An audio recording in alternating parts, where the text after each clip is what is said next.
entraron.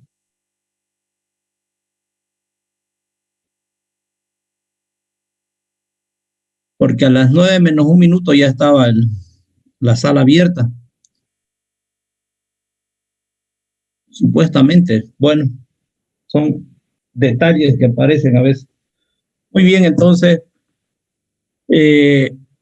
vamos a dejar hasta mañana que completen la actividad. Bueno, no sé si tienen alguna dificultad de las características para que hablemos de eso un poquito primero.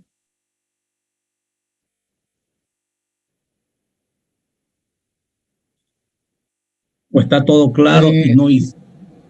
Ingeniero, las diferencias que usted pedía eran diferencias notorias o sea, a simple vista o más técnicas, más intrusivas, por así decirlo. No, pues las diferencias son a primera vista, podemos decir, ¿no? Porque, por ejemplo, si una fuente, digamos, tiene tales voltajes de salida, ¿sí? Otra va a tener otros voltajes de salida. ¿De acuerdo? Probablemente del tema de la entrada no haya mucha diferencia porque va a ser 220, digamos, la fuente con más o menos 15, por ejemplo, de tolerancia. Y la otra puede ser lo mismo, ¿sí? Entonces, en realidad es comparar lo que haya, ¿no? Dos fuentes y las comparan con los parámetros ahí que escojan ustedes, ya les di algunos. Esa es la actividad, ¿no? Encuentran dos fuentes y las comparan. En realidad, las especificaciones técnicas de dos fuentes y las comparan. ¿Alguna otra consulta?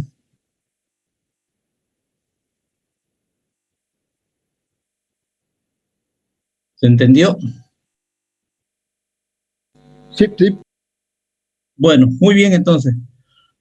De lo que ahora quería hablarles es ya de la otra parte, vamos a decir, del otro tipo de fuentes de alimentación, ¿sí? Para eso vamos a repasar un poquito el tema de la fuente lineal, ¿sí? Con este esquema. No sé si ven el esquema. Se ve. Se ve, ¿no? Bueno, entonces este es el esquema, el diagrama en bloques también se dice, de una fuente de alimentación lineal, ¿sí? Es decir, que en este caso la salida va a depender de la entrada, ¿no? Por eso es lineal. Todo lo que le pase a la entrada le va a pasar a la salida. Ese todo en realidad es que si sube la entrada, debería subir la salida. Si baja la entrada, debería bajar la salida. ¿Sí? Pero para evitar eso se tiene este regulador que en realidad viene a ser el dispositivo que es como elemento base que se encontró el diodo Zener. Ese puede ser el regulador de voltaje, ¿no? Pero con el avance de la electrónica ya hay reguladores que son circuitos integrados que tienen muchos componentes y que logran hacer que si sube la entrada aquí no se nota. ¿Y eso por qué se requiere? Por muchas veces la sensibilidad de la carga. La carga nos impone ciertas restricciones, ¿no? Eso es lo que se debe comprender acá, que la carga dice, yo acepto alimentaciones de 5 voltios más o menos 1%. ¿De acuerdo? Eso es lo que necesita esa carga. Por alguna razón, por lo que fueren, el que diseñó hizo así esa carga. Puede ser un amplificador, puede ser un celular, puede ser cualquier equipo electrónico, ¿sí? Y con una fuente de esta naturaleza, si no hubiera este regulador, lo que sube aquí se presentaría aquí a la salida, ¿no? Entonces, si sube 20%, aquí va a subir 20% también la salida, ¿no? Y eso no va a estar dentro del rango de lo que quiera la carga, porque nos dijeron aquí que la carga quería 1% de tolerancia a su entrada, ¿no? Estamos hablando que aquí es la otra etapa. ¿De acuerdo? Y esto no se olviden que son las formas de onda. A la entrada tenemos un voltaje alto, a la salida del transformador tenemos un voltaje más pequeño, pero con la misma forma de onda de la entrada. Luego eso se rectifica, en este caso por este puente, se rectifica en onda completa. Luego eso se filtra, quiere decir que es nada más esta señal más grande que esta, gracias al condensador que mantiene la carga, ¿no? Por un cierto tiempo vuelve a subir acá y se mantiene de esa manera. Y finalmente sale así como el voltaje de una batería gracias al regulador. Ese es el diagrama de la fuente de alimentación regulada lineal, podemos decir, tratando de darle más nombres y apellidos a la fuente. ¿De acuerdo? Esa es una de las fuentes. ¿Alguna pregunta? A ver, hasta acá.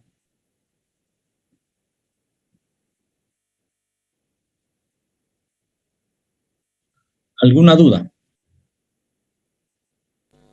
¿El regulador, ingeniero, está ya en la mayoría de las electrónicas o puede variar? O sea, puede ser, no, ¿cómo le digo?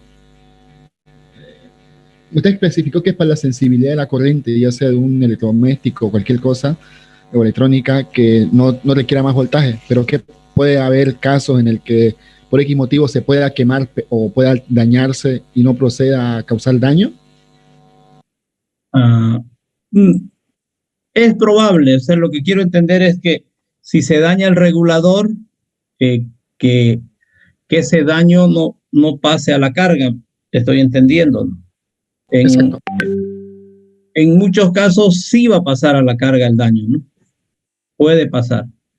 Y eso sucede, vamos a decir, un tanto aleatoriamente, podemos decir, en algún momento, porque también las cargas suelen tener un sistema de protección, es decir, un equipo electrónico, vamos a decir, de relativa calidad en el diseño, va a tener elementos de protección, ¿no?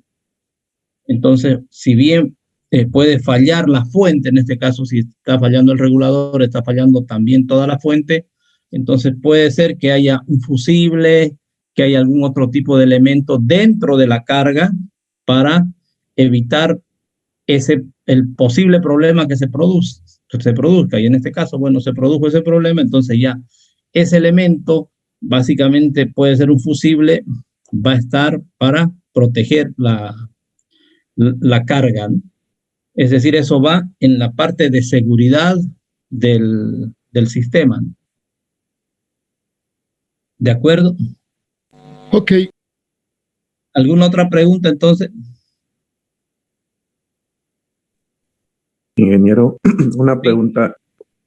Adelante. A la hora de hacer la fuente de alimentación, en caso de que se le ponga más condensadores, ¿la salida sería mucho mejor o no varía? La salida es mucho más grande, vamos a decir, de más valor cuando se le pone más condensadores. Sin embargo, eso también tiene un límite porque el poner tanto condensador a la larga genera en la fuente un punto de pérdida también, ¿no? Porque el condensador, al ser más grande, vamos a decir que consume también, él mismo consume más energía. Por tanto, la fuente en sí, si bien le estamos sacando más voltaje, pero va a ser a cambio de que ese condensador también consume energía y el balance puede quedar tal que no sirva el querer ganar algo por un lado sabiendo que se va a perder por otro. Entonces hay una limitante, digamos, ahí, ¿no?, que puede ser restrictiva para eso. ¿De acuerdo? Entonces, desde la lógica del concepto, si vemos conceptualmente, mientras más grande sea el condensador, ¿sí?, vamos a poder sacarle, digamos así, a la fuente un nivel de continua más grande, ¿no?, por el hecho de que el condensador va a tardar en descargarse más porque tiene harta carga y bueno, tendríamos un poquito más. Sin embargo, ese poquito más puede ser muy poco y en términos de energía, el condensador también tiene pérdidas porque saben ustedes que un condensador real no solamente es condensador, sino también tiene una resistencia, ¿no? Y ahí se produce el efecto Joule y estamos perdiendo energía nada más por ahí. Entonces, ahí va el tema de la eficiencia, que por querer ganar ese poco, la suma total, la fuente puede ser ineficiente. Ya habíamos hablado algo de eso, de la eficiencia, que significa que lo que yo saco en la salida, ¿sí?, siempre va a ser menos que lo que tengo en la entrada, en tema de potencia, ¿no? ¿Por qué? Porque la fuente, ella ya consume energía para funcionar. Entonces, al poner un condensador grande, va a consumir más energía, digamos así, y por tanto va a ser más ineficiente esa fuente, ¿no? Entonces, hay toda una serie de tablas, de parámetros, de cálculos, de simulaciones que hacen ahora para poder llegar a un punto óptimo, ¿no? Un punto de equilibrio, donde el condensador no sea ni tan grande ni tan pequeño, tampoco se produzcan tantas pérdidas y sea lo más óptimo posible, ¿no? Entonces ya estamos en ese momento, digamos, de la electrónica. Antes había que a veces conformarse con algo menor a eso, ¿no? Ahora, como hay tantas herramientas, se puede hacer eso. Pero eso estamos hablando desde el punto de vista del diseño, ¿no? Como les dije, nosotros no entramos mucho a esa parte, más entramos a ver la aplicación y cómo usamos la fuente. Sin embargo, estos conceptos son igual básicos, ¿no? Por ejemplo, el tema de la eficiencia en una fuente y en cualquier equipo, ¿no? Muy bien, ¿alguna otra consulta entonces? Si no, pasemos a ver ya el diagrama en bloques de una fuente conmutada, y aquí vamos a ver directamente cuáles son los más grandes cambios que hay. Al fin y al cabo, queremos hacer lo mismo, ¿no?, que con la fuente lineal, ¿sí? ¿Y qué es lo que queremos? Tener una alterna a la entrada y a la salida tener una continua. Esa es la fuente, no hay otra idea, ¿sí? Solamente que para hacer algo podemos usar varios métodos, ¿no? Para conseguir un fin podemos usar varios medios. Dicho de otra manera, ¿qué se hace en este caso? ¿Sí? Lo que se hace es de ya rectificar la entrada. Fíjense acá, está atacando directamente al rectificador la entrada. No hay un transformador de entrada y aquí, ¿sí? Y ahorita vamos a ver por qué y por qué sucede eso, cuál fue la idea. Luego, aquí tenemos ya rectificado y filtrado un voltaje continuo ya, ¿no? ¿Sí? Esta, si bien es así pulsante, pero esta es continua, aquí hay una componente de continua. Entonces está rectificada esta señal con un valor continuo acá. ¿Y qué es lo que dijeron ellos? ¿Qué encontraron, ¿no? Dijeron, ¿por qué no la volvemos a hacer alterna esta? ¿Sí? Pero ¿cuál era la idea? Hacer alterna de más alta frecuencia. Por ejemplo, estamos hablando que las fuentes tienen esta conversión de continua a alterna en el rango de los 12 a los 15 kilohertz, ¿sí? Aquí tenemos, ¿cuántos? 50 hertz, ¿verdad? Aquí tenemos de 15 a 12 kilohertz. Entonces, una frecuencia mucho más alta que los 50 hertz que tenemos acá.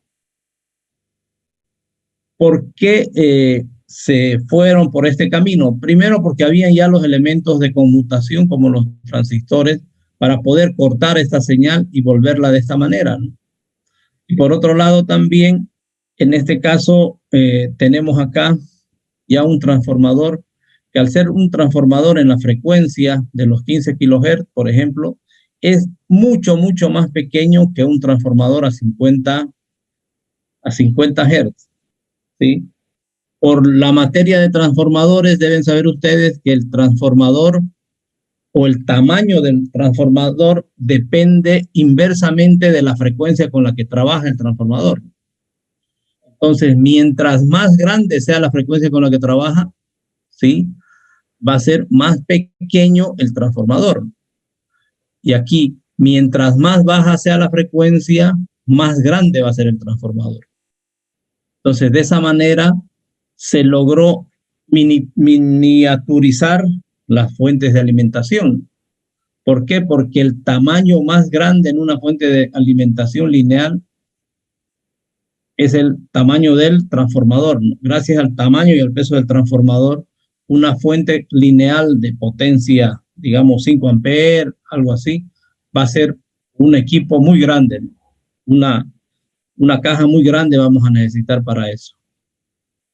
Pero si eso hacemos con una fuente conmutada, gracias a que este transformador es pequeñito, y además sabiendo que la electrónica avanzó bastante y tenemos circuitos integrados, vamos a lograr hacer una fuente muy pequeña, tal el caso de una fuente de alimentación de una notebook, ¿no?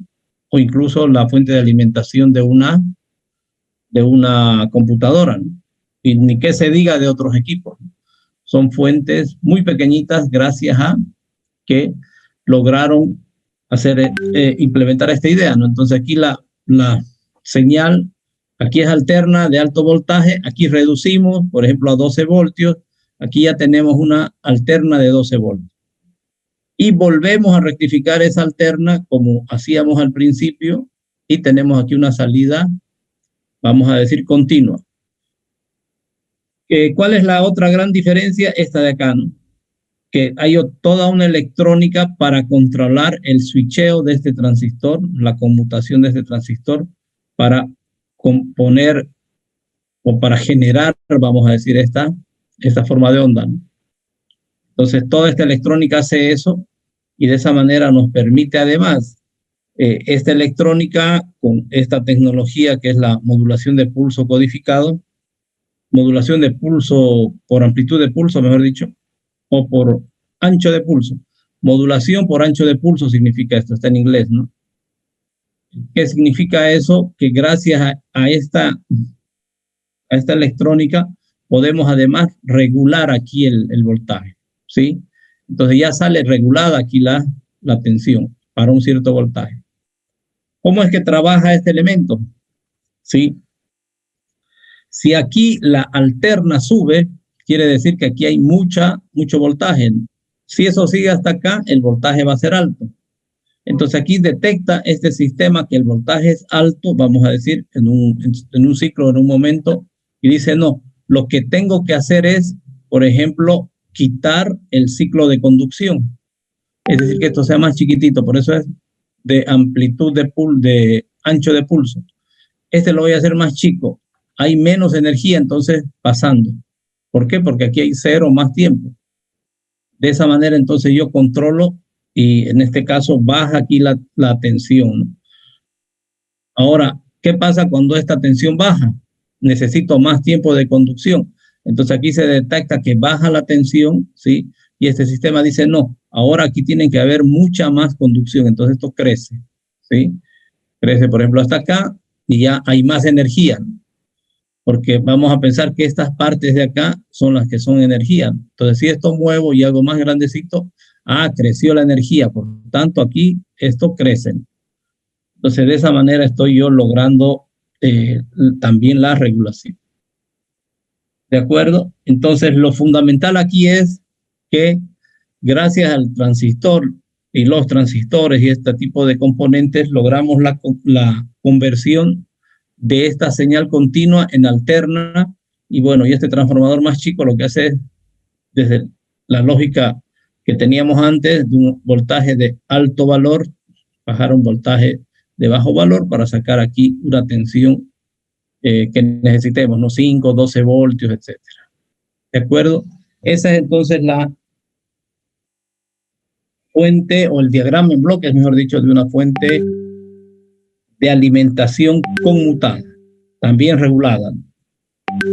¿Alguna pregunta? A ver, hasta aquí.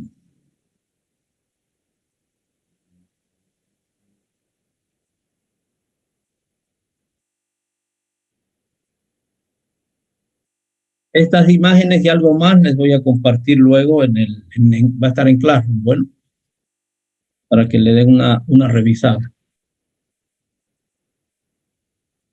Preguntas sobre esta idea, a ver, ¿se entiende la idea? Nosotros vamos a trabajar básicamente a este nivel, ¿no? A nivel de bloques nada más, ¿no? No nos metemos a los componentes en sí, sino a tener una idea de cómo estos bloques en conjunto logran lo que queremos en una fuente. Tener una alterna a la entrada y a la salida tener una continua y regulada. ¿Sí? Esto es prácticamente ya obligatorio ahora, ¿no? Tener una tensión regulada, porque eso es lo que necesitan las cargas, una alimentación continua, como si fuera una batería. Preguntas, a ver. ¿O algún comentario?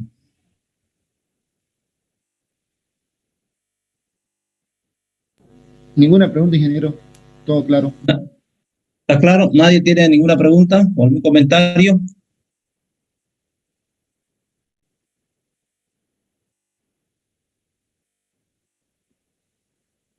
Si comparamos ambas fuentes, ¿sí?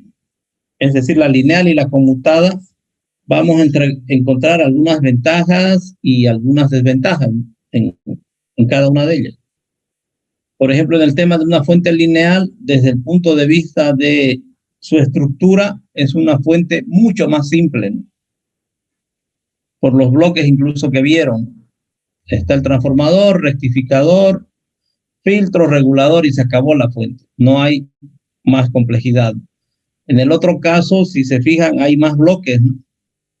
Hay dos rectificadores, dos elementos, hay toda una etapa de control que es una electrónica muy, muy compleja.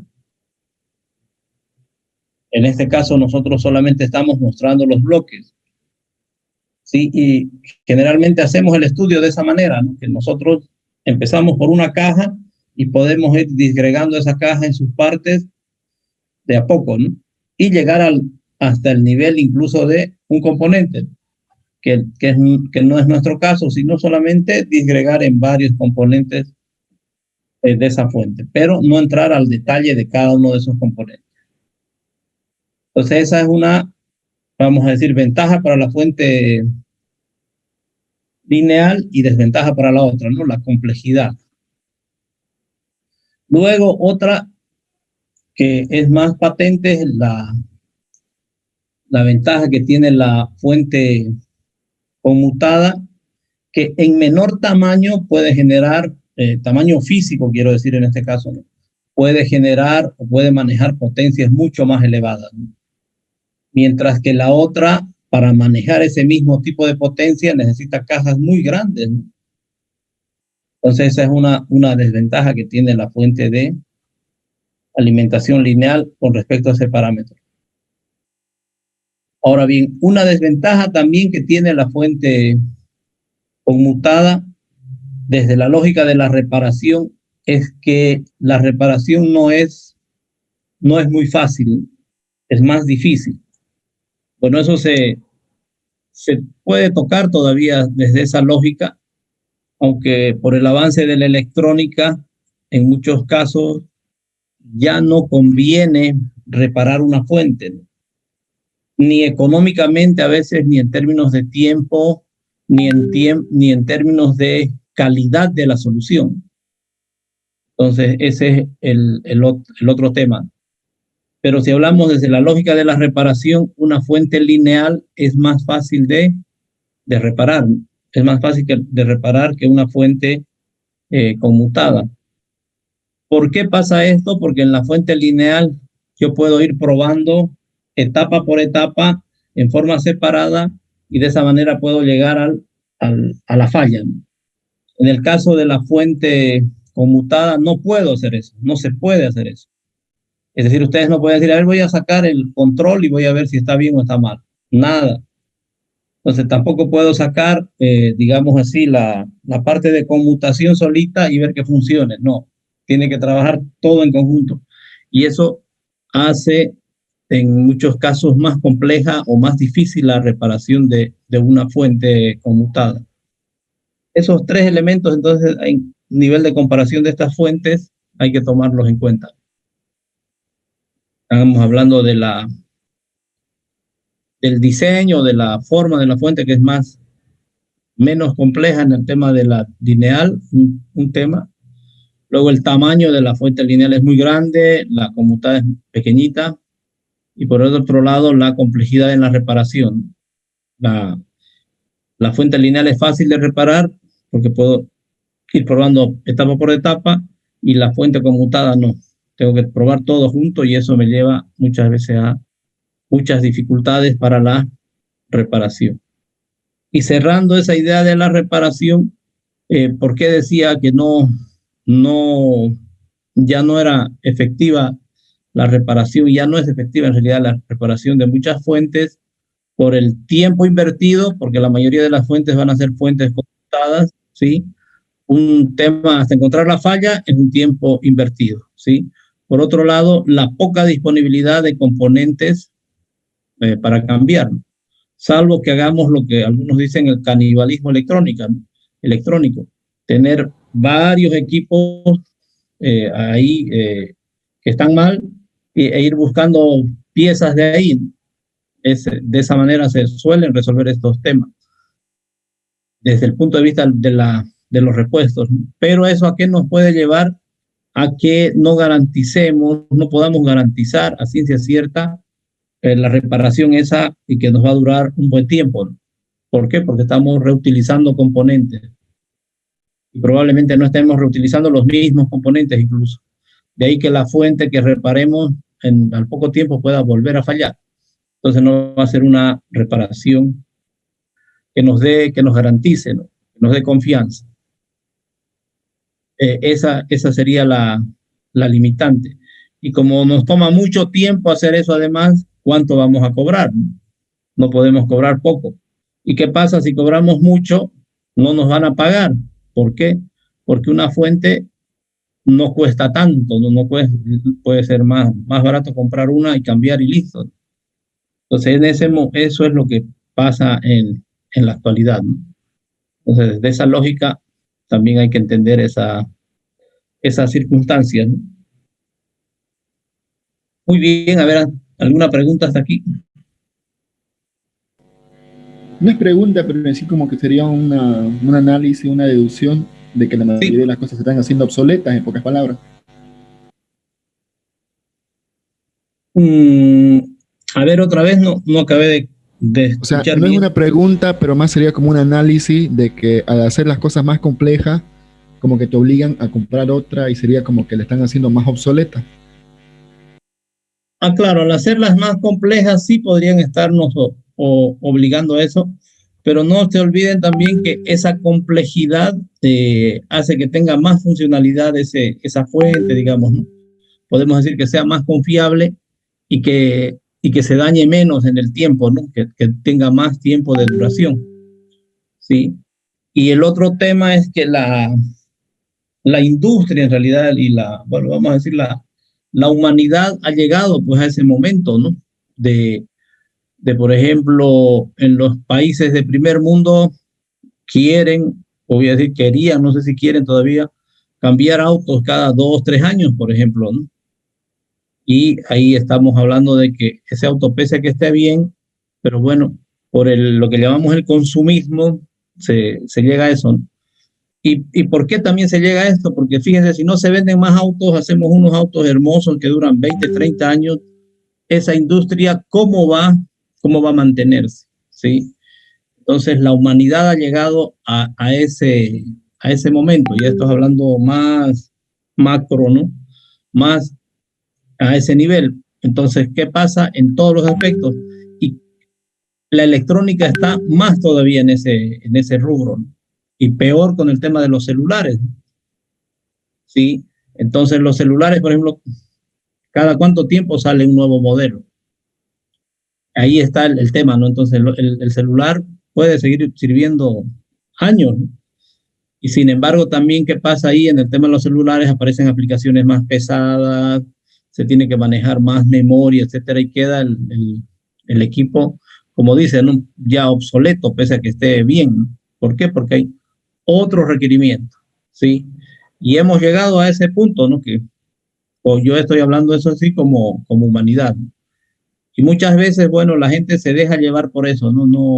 No hay un consumo, vamos a decir, y se habla de ese término también, de un consumo consciente, ¿no?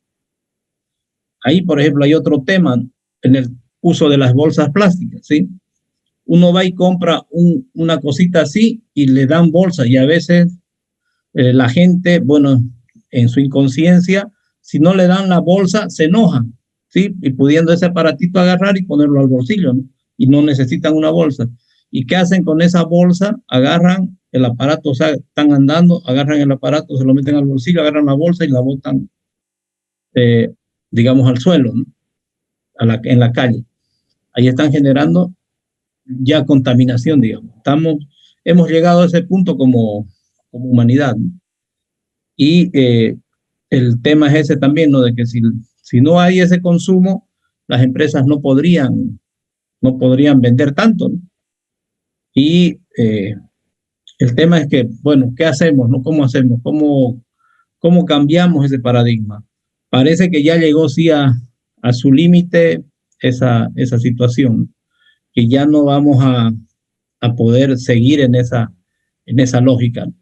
Y también eso hay que pensar desde el punto de vista de que los recursos, de alguna manera, de la tierra, algunos recursos se están acabando, ¿no? Y es también por ese mal uso que se hace. Ese sería ya un tema muy, muy aparte, pero que es bueno que podamos conversar también de eso, ¿no? Al fin y al cabo estamos o somos parte, digamos, de la sociedad, ¿no? Tenemos que tener algún criterio también en ese aspecto, ¿no? Y ahí estamos nosotros desde la parte de la reparación un poquito complicados, más hablando quizá desde la lógica de los electrónicos, ¿no? Porque en el tema, aunque también podría pasar en el tema de la electromecánica y demás, que hay máquinas muy nobles, voy a decir, muy fieles, antiguas, que probablemente con una adaptación de algo de automatización, algo de electrónica, esa máquina se pueda volver a utilizar, ¿no?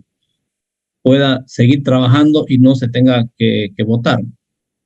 Y ese, por ejemplo, es un reto para, en particular, los electromecánicos que con la electrónica, con la automatización, puedan ver esa posibilidad, ¿no? De reutilizar esos equipos, porque realmente eran equipos muy buenos, ¿no?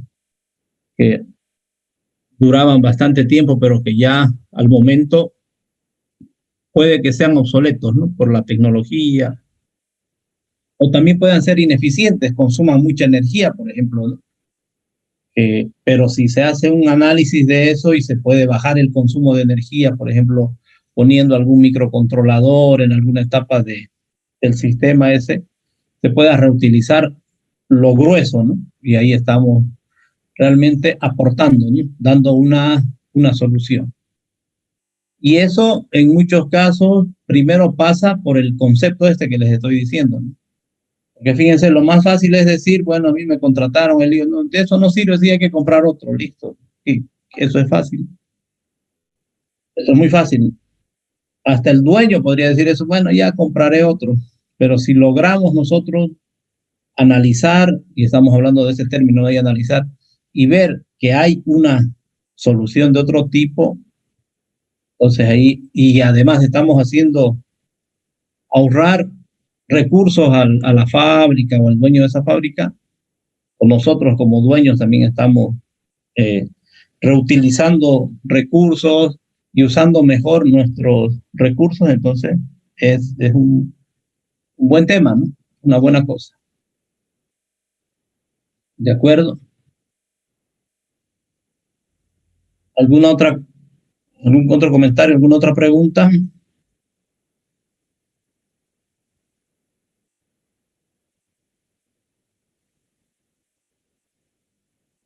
Bueno, finalmente ahí me acuerdo de otro tema que alguna vez se conversó, que en muchos casos cierta electrónica, vamos a hablar de eso, tiene incorporados, hay esas susceptibilidades, digamos, ¿no? Que puede ser que ciertas electrónicas de pronto dejen de funcionar, ¿no? Sin que medie ninguna falla, digamos, así aparente. Y ahí aparece el comentario ese, ¿no? Que es algo, una línea de investigación podría ser, de que es posible que tengan una especie de reloj interno, esas electrónicas, que digamos llega a un tiempo de vida de tantas horas y se genera ahí vamos a decir, un programa, algo dentro del equipo que hace que se dañe, ¿no? Que algo falle. Y como estoy diciéndoles acá, puede ser que comprar o reparar eso sea más caro, entonces mejor compren otro. Además hay otro de una versión más moderna, entonces no, mejor compremos otro. Entonces hay también ese otro componente en cuanto a la electrónica, ¿no? Que se habla bastante de eso, ¿no? Y ya es otro tema ese, ¿no? Que los grandes fabricantes hacen eso, porque si no, como les digo, una electrónica bien cuidada puede durar toda la vida, ¿no? Porque ¿cuál es el mal de la electrónica? El calor, el polvo y la humedad, ¿no? Pero si mantenemos esos parámetros controlados, esa electrónica va a ser prácticamente eterna, ¿no? No va a fallar.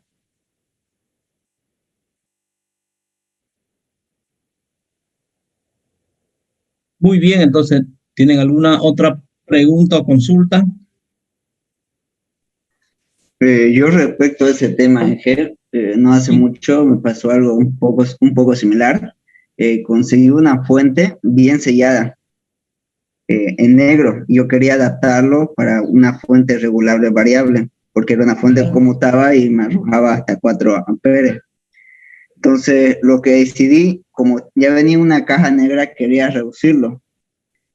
Abrí, lo destapé y la fuente dejó de funcionar. Tenía una parte como un código QR de cobre. No sé si eso sería que podría haber afectado, pero quedó inservible la fuente. Arranca y ahí muere, ¿no? Ah, probablemente haya en algún como fusible, algo así dentro con la caja, ¿no? Con el chasis, y que al deshacer ya se dañe, digamos, o se corte esa conexión y por eso pasan. Es una probabilidad, ¿no? O también que al abrir la fuente y demás haya tocado algo, ¿no? Y se haya dañado algo. Esa también podría ser otra posibilidad, ¿no? Pero sí pueden pasar esas cosas, ¿no?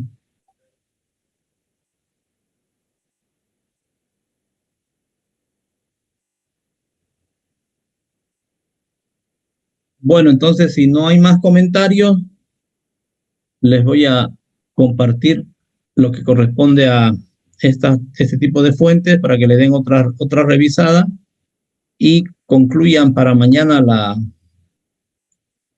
la actividad de la comparación de las fuentes y ahí vamos a darle una revisión a eso y vamos a quedar también en base a eso y esto que van a revisar. Quedamos mañana, voy a averiguar hoy para ver si podemos hacer ya una práctica de la fuente, es una posibilidad, y la otra que estaba pensando que hagamos inversor más de esta manera y puedan hacer las dos juntas, ¿sí? En una sola ida al parque industrial hagamos fuente y hagamos inversor, ¿sí? Para eso nosotros lo que tendríamos que hacer es el día de mañana ver un poco más lo de inversor, quizá con eso concluir el día miércoles y ya para la siguiente semana ya estarían prestos para ir a hacer dos prácticas directamente en una sola sesión. ¿De acuerdo? Porque muchos de los componentes del inversor son utilizados también en la fuente de alimentación lineal que implementa. Entonces se puede hacer las dos tareas, digamos, en la misma sesión. ¿De acuerdo?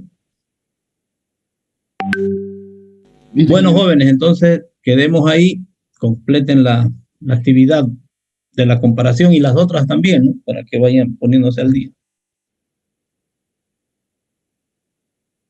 Bueno, nos vemos entonces mañana a la misma hora. ¿Está bien?